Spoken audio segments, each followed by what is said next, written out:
Alpha.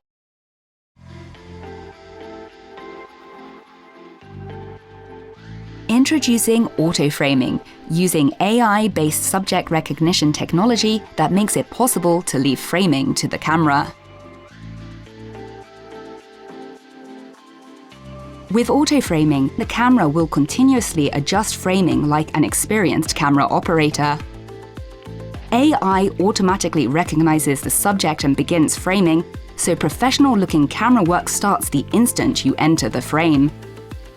The subject is shown enclosed in a white frame on the LCD monitor, so it is easy to check framing and tracking progress. Normal fixed-angle shots can get boring if they go on too long. Auto-framing can maintain interest by keeping the subject in a prominent position.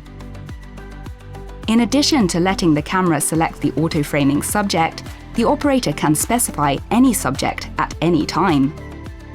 To select a different subject during an interview that involves several people, for example, simply touch the subject on the camera's LCD monitor. The resultant video won't look like it was shot from a fixed position. Now let's try setting up the auto-framing feature. Go to Auto-framing settings in Shooting Options, turn auto-framing on, and select the start timing. Auto start is the default and a good choice for shooting selfies. The camera automatically starts framing when it recognizes a person. Select Start when tracking to control the start timing yourself. Touch the subject to start framing. You can also switch subjects by simply touching the new subject. Another way to select a subject is to use Sony's Creators app on your smartphone or tablet. There is also a mode that smoothly turns auto-framing on and off at 15-second or 30-second intervals. The view changes automatically, so this feature can be useful for streaming applications. Next, we'll select the crop level to set the size of the subject in the frame. When large is selected, the camera zooms in so that the subject fills the frame.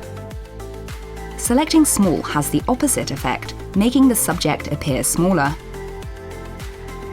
The last step is to set the framing tracking speed. The higher the value, the faster the framing position and zoom will change. Fast tracking speeds are ideal for fast-moving subjects. On the other hand, fast framing speeds can make auto-framing too sensitive to subject movement. In such cases, a lower value and slower tracking can result in more stable framing. Two output settings are provided, one that enables or disables auto-framing for internal recording and streaming, and one for the HDMI output.